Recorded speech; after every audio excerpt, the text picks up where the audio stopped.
Hi, it's Libby. So today I'm going to be reviewing the book No One Cares About Crazy People: The Chaos and Heartbreak of Mental Health in America by Ron Powers. So the title is obviously a little bit attention grabbing. If you saw this in a store, No One Cares About Crazy People, you'd have some preconceived ideas about what the book is going to be about.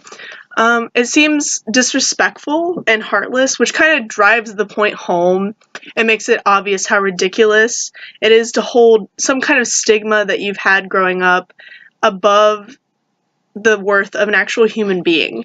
So the exaggeration really proves the point that neurotypicals aren't doing enough to help those dealing with illness. And I say deal with because it's not curable, it's something you manage. And Ron Powers really drives that point home throughout the book. So the book's not only about Powers' experience with schizophrenia in his own home with his two sons, but also the history of stigmas. So the religious fear and just different trying to deal with mental illness. His sons, Kevin and Dean, suffered the effects of schizophrenia, and they didn't actually make it into their full adulthood because of it. They both committed suicide. This is a specific case that Powers demonstrates. His personal family experience is just one of many, and he makes that very clear. He describes different groups of people and different firsthand accounts that he has dealt with friends and family also dealing with people with mental illness, not just schizophrenia, but bipolar depression and just different mental illnesses.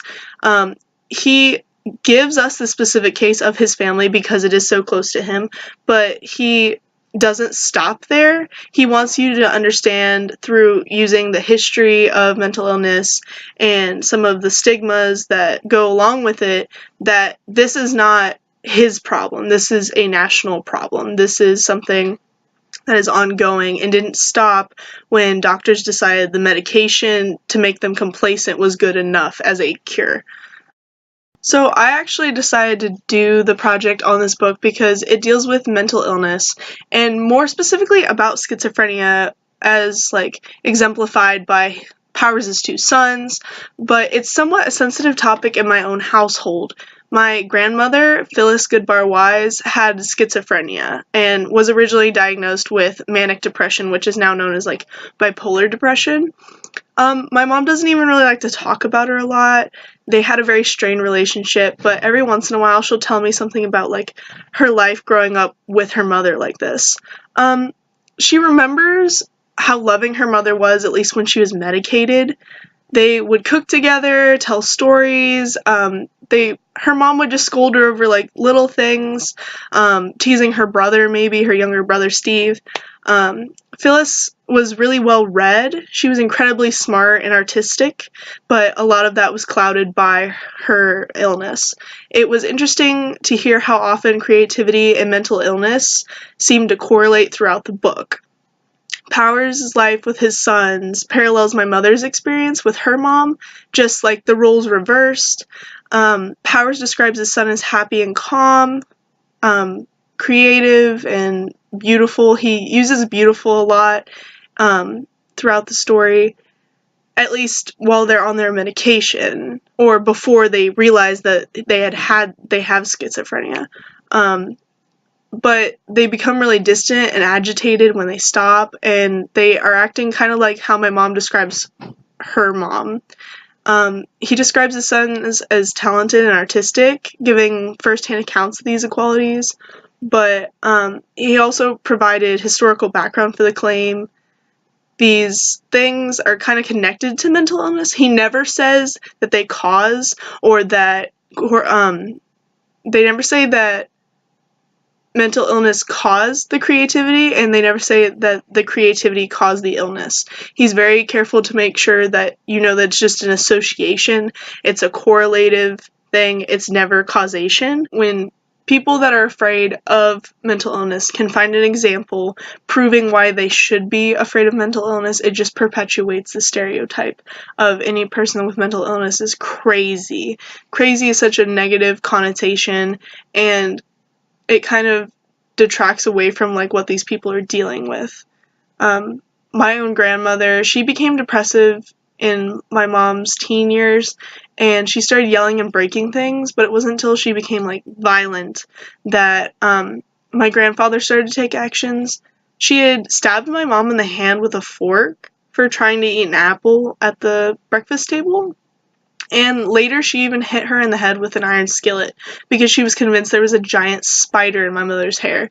Um, Even if there was, why would she have hit with a frying pan? That's where I think it comes into play of she was just confused and acting out. My grandpa actually ended up divorcing her, trying to protect the kids, because he didn't know what else to do. These extreme cases of mental illness scare people, which adds to the stigma of crazy that Powers is trying to break down. So by providing his own personal stories, he gives mental illness a face, like his two sons. Kevin, who's the guitar player, his youngest, is very artistic, and he always describes him as handsome, and he would have been so handsome when he grew up, and how they were both going to be great men. And by giving them a face, and by giving mental illness, especially schizophrenia, something so terrifying to so many people, a face, a humanity that drags away from the demonization of mental illness. The history he places alongside his story explains where the stigmas actually came from and how they've been perpetuated through America and history, moving from like originally religious fear to then eugenics. So I think Ron Powers does something really important early on in the book, is he explains where these stigmas came from, because without explaining like where they're from, I don't think you can get away from them, because a stigma is created to explain something or create a schema in your brain of what something means.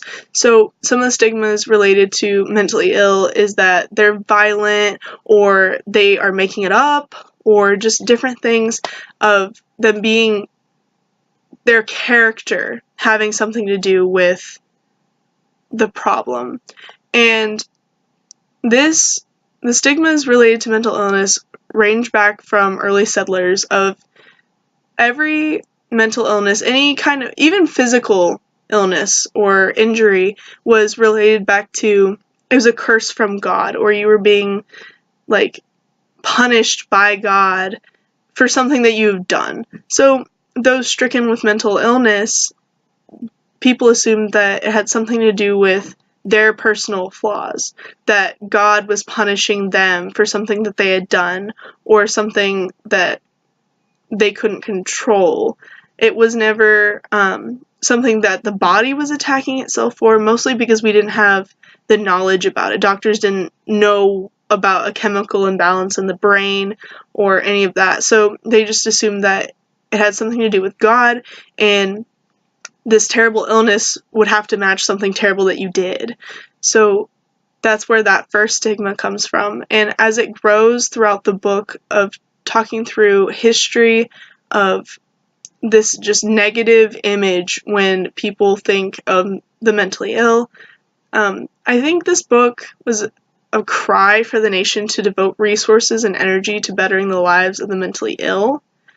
But it was kind of about, you have to continue the research. You have to grow that knowledge and destroy all of those stigmas. You can't let people still think that it's something to do with God.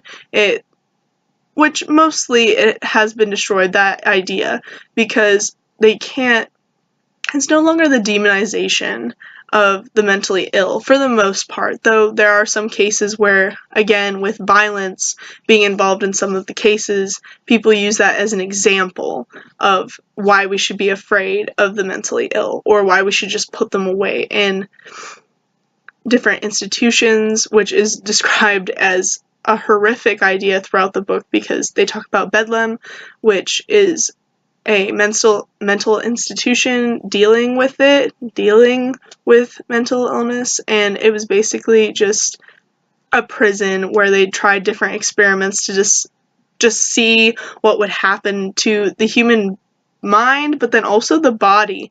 It was just experiments done by unregulated doctors, and they're prisoners because they're not allowed to leave, and they're dealt with horrifically. They're beaten because they thought they could beat the evil or the spirits out of them, and all of that just it just needs to stop. And that's something that Powers describes heavily as it can only end if we continue to do research to help manage these symptoms.